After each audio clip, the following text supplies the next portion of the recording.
Graça e paz, glória a Deus. Vamos agora estudar Isaías, capítulo 25, a partir do versículo 1. Ó Senhor, Tu és o meu Deus, exaltar-te-ei e louvarei o Teu nome, porque fizeste maravilhas. Os Teus conselhos antigos são verdade e firmeza. Então aqui está o profeta declarando aquilo que nós já estudamos no Salmo 91, no Salmo 57 também, que a proteção de Deus vem para aquele que o adora, aquele que o glorifica, aquele que invoca o seu nome. Por isso aqui o profeta está adorando a Deus, como está lá na Torá, na lei, nos 10 mandamentos. O primeiro mandamento é: adorarás ao Senhor teu Deus, somente a Ele prestarás culto, louvor. Então, o profeta está colocando em prática o primeiro mandamento dos 10 mandamentos que Moisés recebeu ali no Monte Sinai. Adorar a Deus, em primeiro lugar. O Senhor é o meu Deus, aquele que habita no esconderijo do Altíssimo, a sombra do Onipotente descansará. Direi do Senhor, Ele é o meu Deus. Então ele está dizendo: ó Senhor, Tu és o meu Deus. Como se ele estivesse ali também proclamando, relendo o Salmo 91 e colocando agora em prática. Ele inicia sua mensagem profética colocando em prática o que ele aprendeu lá no Salmo 91. Ó Senhor, Tu és o meu Deus. Veja que você já abre os céus, você já invoca a presença de Deus. Você está clamando a Deus. Aquele que clama a Deus recebe. É como se o seu louvor subisse e a glória de Deus então descesse. Ela vem. Quando alguém aqui na terra clama a Deus com todo o coração, com toda a sinceridade, com toda a força, adora a Deus, ele recebe. Exaltar-te-ei e louvarei o teu nome. Está dentro ali da adoração. Exaltar, dizer palavras de amor a Deus, de glorificação a Deus. Senhor, Tu és tudo para mim, de dependência de Deus. E louvar o nome do Senhor, porque o Senhor criou todas as coisas lhe pertencem. Então, dar a Deus a honra devida ao seu nome, o reconhecimento, isso é fé. A palavra de Deus criou todas as coisas, então, Senhor, vou dar ouvidos à Tua palavra. Então ele continua, se ele está nessa visão de glória a Deus, de exaltar-te e louvar-te o teu nome, ele vai manter essa comunhão na palavra, na revelação, no dom. Ele invoca realmente a palavra de Deus com correção, com exatidão, através do dom do Espírito Santo. É ele que traz de maneira pura, correta, como nós aqui abrimos o texto e recebemos do Espírito Santo. Não temos outro material, não lemos nenhum outro tipo de comentário humano. Nós adoramos, exaltamos, invocamos o Espírito Santo e Ele nos dá a palavra. Porque fizeste maravilhas. Então Deus operou maravilhas, salvando o povo, abrindo o mar vermelho, cuidando, curando, livrando. Então realmente é o Senhor que opera as maravilhas nessa terra para nos abençoar. Os teus conselhos antigos são verdade e firmeza.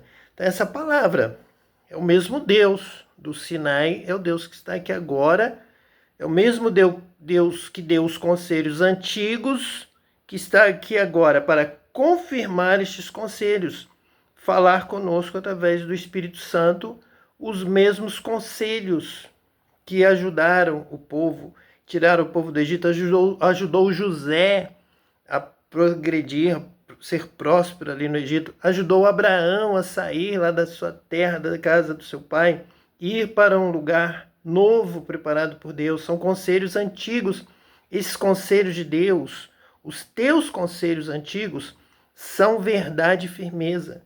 São corretos, vão te dar vitória.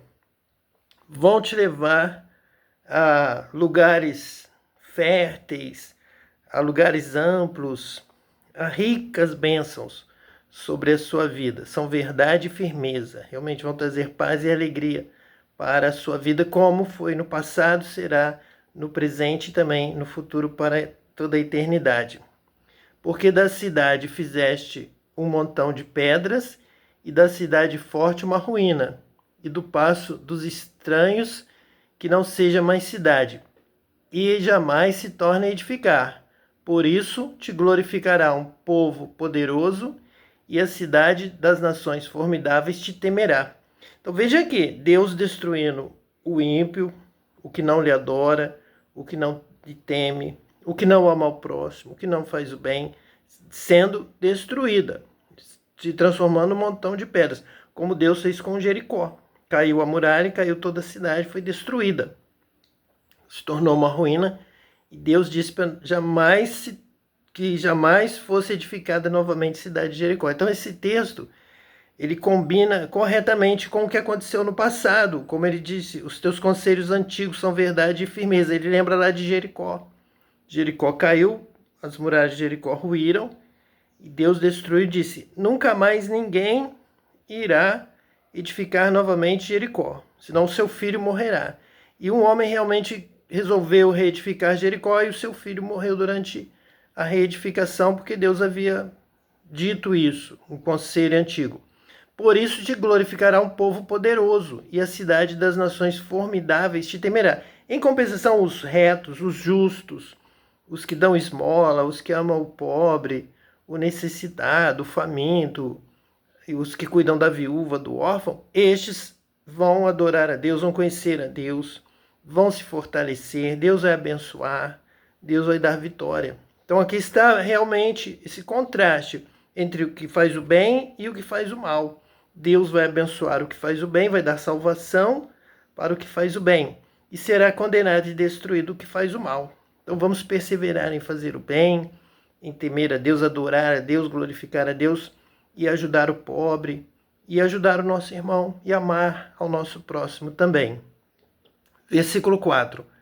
Porque foste a fortaleza do pobre, e a fortaleza do necessitado, na sua angústia, refúgio contra a tempestade, e sombra contra o calor, porque o sopro dos opressores é como a tempestade contra o muro.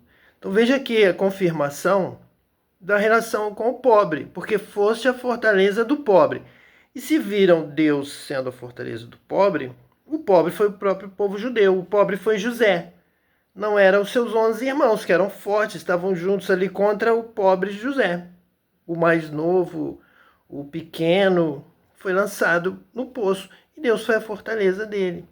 Deus é a fortaleza do pobre. Israel já foi a nação mais pobre da terra. Israel já foi a nação que passou o maior tempo no cativeiro. Só no Egito foram 400 anos sendo escravizado. E Deus foi a fortaleza de Israel, abrindo o Mar Vermelho, vencendo o exército de Faraó, o grande exército da época, o exército egípcio. E Deus foi a fortaleza do pobre Israel, com maravilhas, com milagres, com sinais. E hoje que você está bem, você está forte, você também tem que ser como seu pai. Tem que aprender com ele. Você que recebeu a fortaleza quando você era pobre, você agora tem que ajudar o pobre. Isso é óbvio, isso é claro. Só não pratica isso quem sabe que tem uma outra religião que já faz isso antes e não quer que essa religião continue, quer destruir, quer matar, quer fazer o mal. Então ele é capaz de até esconder um texto da palavra de Deus para não ajudar, para não dar vida, não dar tempo de vida para o outro que ele não gosta, para o seu adversário. Isso é uma maldade muito grande, é um erro muito grande, tem que ser corrigido. Temos pessoas oprimidas fazendo isso.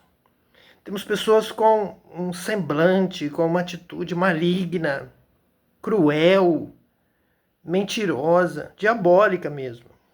Por quê? Porque estão abrindo mão da palavra de Deus em nome de uma controvérsia, pregando a palavra de Deus por contenda e vanglória, para ser superior ao outro, são capazes aqui de pular este versículo.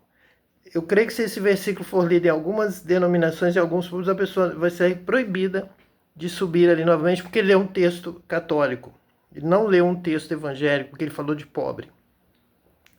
E a fortaleza do necessitado. É por isso que ele deve ser glorificado, por isso é que Deus deve ser adorado, por isso é que nós amamos a Deus, porque ele nos amou primeiro. Ele me amou quando eu era pobre, perdido, cego, pecador. estava caído, ele me levantou. E agora eu entro em um lugar onde dizem: você não pode levantar o pobre, porque a outra religião que nós estamos lutando contra, ela falou isso primeiro e nós não podemos falar para não dar força para eles. Então nós temos que rejeitar isso, repreender isso em nome de Jesus e ajudar o necessitado, ajudar o pobre na sua angústia, ser refúgio contra a tempestade para todos, nossos irmãos dentro de casa, nossos vizinhos, nossos amigos, até para o nosso inimigo. E sombra contra o calor. Fazer o bem, amar a todos, amar ao ímpio, amar ao pobre, amar ao necessitado, amar a quem quer o seu bem, amar a quem não quer o seu bem, porque Deus faz isso com todos. E a vingança pertence a Deus, a ira pertence a Deus, o juízo pertence a Deus. Você tem que fazer a sua parte, porque senão você julga o outro, mas você não faz a sua parte. Você julga, diz que o outro é mau, mas você vê ele passando necessidade e você não o socorre. Para Deus, você está sendo mal também. Você será condenado. Você está julgando o outro porque ele faz alguma coisa.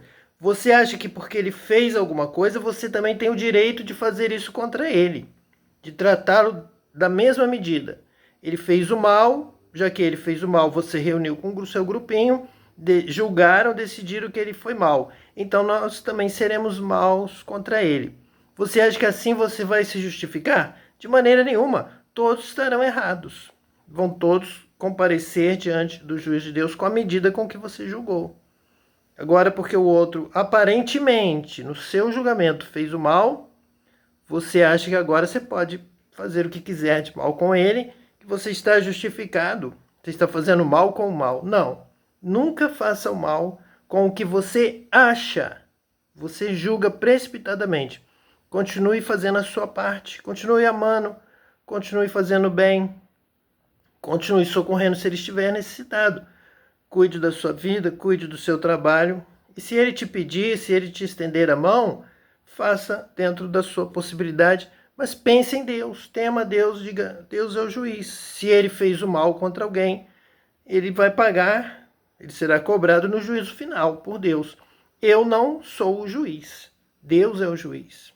Deus é o justo juiz. Senão você é contado com os opressores, porque o sopro dos opressores é como a tempestade contra o muro. Por isso que tem muitos religiosos, muitas denominações protestantes e de outras também, claro, pode também ser de todos os lados, que se tornam opressores. Ao invés de ser bem-aventurados porque são perseguidos, eles se tornam perseguidores. E ai dos perseguidores, ai dos opressores.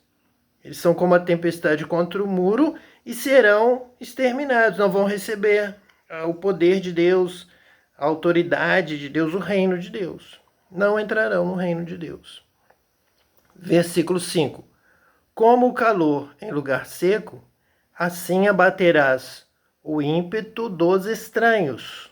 Como se abranda o calor pela sombra da espessa nuvem, assim o cântico dos tiranos será humilhado. Realmente, muitos cânticos, eles são cânticos dos tiranos. Cânticos de que destruir o outro, cânticos da maldade.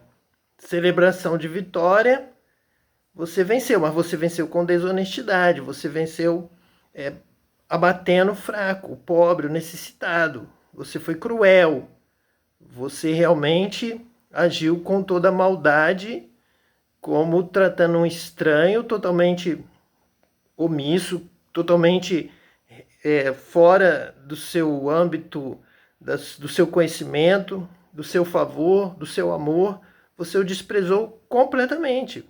Você declarou que ele não faz parte da sua vida. Você praticamente o matou no seu pensamento. Você quer eliminar essa pessoa. Então você é um tirano, você é um opressor, você é um perseguidor, você é uma pessoa do mal. Mas você não é capaz de se enxergar. Você não vê isso. Até todos estão vendo, o mundo está vendo, mas você não é capaz de enxergar a sua maldade. Então Deus é o justo juiz, tudo isso será levado ao juízo. Então arrepende-te enquanto estás a caminho. Converta-se, quebrante-se. peça perdão, busque a Deus, busque a misericórdia de Deus enquanto pode. Use agora de misericórdia. Cuide do pobre, cuide do oprimido, seja fortaleza para o necessitado. Faça alguma coisa enquanto é tempo para que você alcance o perdão, a misericórdia de Deus. Use da misericórdia. A misericórdia vai triunfar sobre o juízo. Então ainda é tempo. Foi o conselho que Daniel deu para Nabucodonosor. Nós já estudamos aqui o texto. Daniel aconselhando Nabucodonosor a cuidar dos pobres, para ele ainda alcançar a misericórdia de Deus. Foi o que Nabucodonosor fez e foi abençoado. Experimente isso, você vai sentir a presença de Deus, você vai sentir alegria, você será liberto de demônios que estão te levando para a maldade, para a crueldade, para não ajudar o pobre.